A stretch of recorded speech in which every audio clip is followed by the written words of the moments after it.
Good morning. How are you guys doing today? Good morning. Great. How are you? Fantastic. I want to thank you guys for doing what you do with your podcast, as well as now we have a book. Now we've got something that young adults and even adults can, we can physically hold on to this, and that means a lot to me. Yeah, you can. Yeah, it's hard to believe it's actually real. Well, and the thing about it is, though, is that I would like to know the research on this and find out. I'll bet you there will be more adults that'll get into this because there's stuff in here. I dive into it going, oh, my God, I didn't know that, and I didn't have to go to Google to do that. Yeah, we did a ton of research on this. We've got, being factual is super important to us, both on our podcast and in our book. So in the back, we've got a lot of back matter for kids and adults. There's a whole, there's everything is footnoted. There's a glossary of terms, bibliography, so you can find that, you have any questions, you can go right to the source of where we found some of this information. But we learned so much in making this book. I mean, we learned that there is a louse that will, that's in California, that will climb into I think it was a red snapper's mouth. What? And eat its tongue, and then replace its tongue with its own body. And so the louse becomes the new tongue. And you can't make this stuff up. It's real. And so it was so much fun. I think we learned a ton just in researching this book. Yeah, we looked for the wildest information we could find. Wow. Well, continue, please. I was going to say the trapjaw ant can actually swim 10 times faster than Michael Phelps. Really? See, I'd like to be a fly on the wall when you guys are in these little meetings, because you guys you bring up something very interesting here: flying fish and flightless birds. I wish I would have been in on that meeting to find out. Okay, go find out the answers on this one. Yeah, there's a lot of laughing, but I think we take our silliness very seriously. And so, it was just finding all of this information and then trying to come up with the most interesting ways to present it to kids. Because, on our podcast, we try to make our show a cartoon for the ear. Right. And we thought, well, how can we do this with a book? And so the book is super visual. You could open it up on any page and learn something. It's not really meant to be read front to back, although you could. And so there's comic panels and there's quizzes and magazine style layouts. There's a fake jellyfish menu from like a TGI Friday style restaurant. And so it was learning all of this information, but then also coming up with new inventive ways to present it to kids and parents. There's plenty in here for parents as well, but I think they might get some of the jokes and the visual jokes. But yeah, meant to be shared. What I love is that they personalize your images and stuff like that in the book. What was it like for you when the cartoonist basically steps in and says, okay, this is how I see how you guys are going to act and react? Because you're now part of the comic book hero generation with this book. Oh, yeah, it's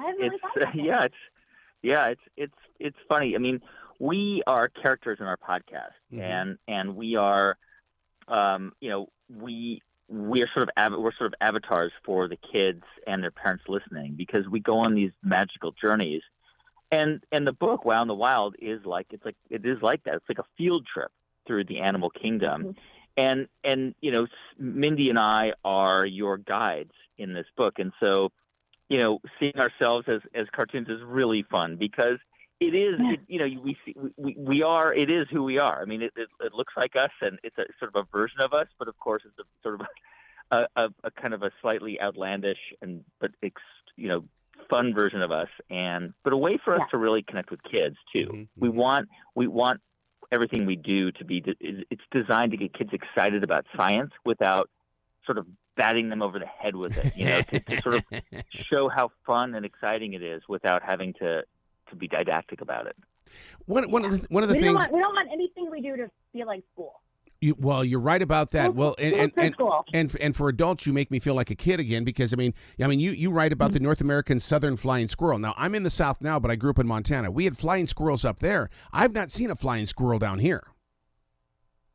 Oh, you're spending too much time in the studio. You got to get out there. And that's what we hope that kids will do. We hope that they'll get out and they'll interact with nature more. They'll learn their local wildlife. They'll learn local birds and be able to identify some of these things. And also maybe to not be as have phobias of certain animals. Right. That they'll have a healthy fear, but also appreciate that we are just another animal on this planet. We're all sharing this together. I'm glad you said that. Rely on each other. I'm glad that you said that because I will not let the Terminex man kill my spiders. I realize that people are afraid of spiders and stuff, but I love spiders in the way that what they do and what they actually, they're on a mission too. They have a job to do. Leave the spiders alone.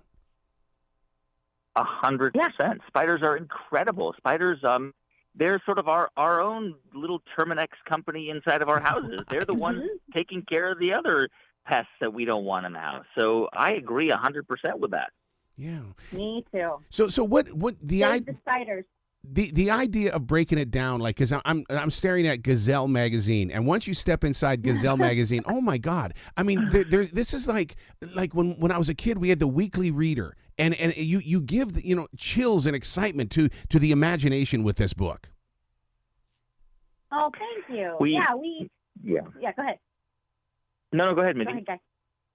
Oh, yeah, you go ahead. You talk. This is what we do. We tried to make the book, we not only fun for kids, but also a wink to parents. So, Gazelle magazine, obviously it's a nod to Elle magazine. And we've got sections called, mammals, they're just like us. If you open Us Weekly, you see that section about how celebrities are just like us. And in Gazelle magazine, we've got a section called Trend Alert, and it's about animal horns. But you actually learn that animal horns are made up of keratin, which is also found in human hair and fingernails. And you learn why animals have horns. And so it's designed to kind of pop out and to be fun, but also there's real hard science on every page of the book. Yeah, as you say that, I'm here in South Charlotte in a beautiful forest, and deer walk by all the time, and I think that's one of the things that I love about this book is the fact that it's almost like you stepped into my heart, and because I'm always out there visiting the deer, the hawk, the owls, and stuff like that, and you're right, kids need to get out there and discover what's in their own force. Yeah, I hope that they will. I hope that.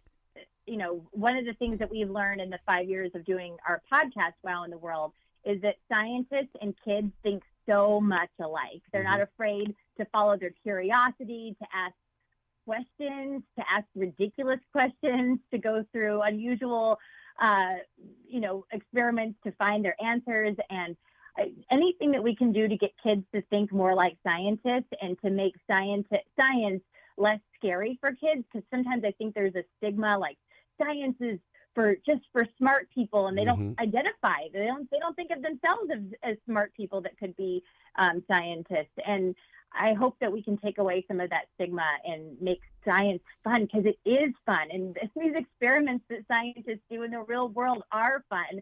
But I think sometimes the way it's delivered to kids is super academic and dry, and we're kind of here to dispel that notion that science is kind of you're so right, because science to me when I was in school was, okay, go pick up the book. It was usually a hardcover book, and now we're going to learn how to dissect a frog. And it's like, what am I learning here? I don't want to cut into anything. But you do dissect things with your words. For instance, like, are you an amphibian? I mean, salamanders are strange. I mean, first of all, salamanders are fast, and I want to know where they find that speed. Yeah. They are fast. They can lose their tail. They have regenerative qualities. They're amazing. So now, what's next for you guys? There's got to be a TV animated program on Hulu or on PBS. Because you have really developed this into something that people are saying, that's my show, that's mine, it's mine. Yeah. Yeah. We have been, and we've been so lucky with our podcast because we reach millions of kids every month through Wow in the World, and we were able to write our first book, The How and Wow of the Human Body. This is our second book based on Wow in the World around animals. And of course, there's been interest. There's always been interest in sort of doing something around television or video. And watch this space. We will see. Mm-hmm. We will see. I We've love. also got a live show, and we've got a I guess all the other things I can't really talk about just yet. But yes, we're all over the place. I love the way that you guys put conservation in here as well, because young adults and kids need to know what conservation is. It's not just that green barrel we put out there so they can pick up the recycling. Yes, I mean 150 species go extinct every single day around the world.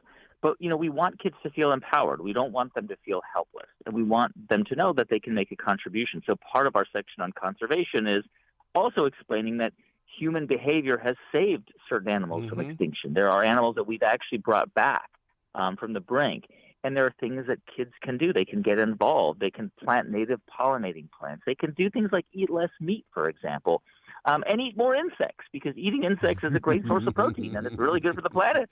Yeah. And we talked a little bit about the Half Earth project that was created by the famed biologist E.O. Wilson. And that's the idea that we should set aside half of the Earth's land for nature. And maybe if we do that, we could actually save our planet. I love you guys so much. You got to come back to this show anytime in the future. Thank you we so will. much. Thank you so much. Excellent. Well, you be brilliant today, you two. You Thank too. you, Errol.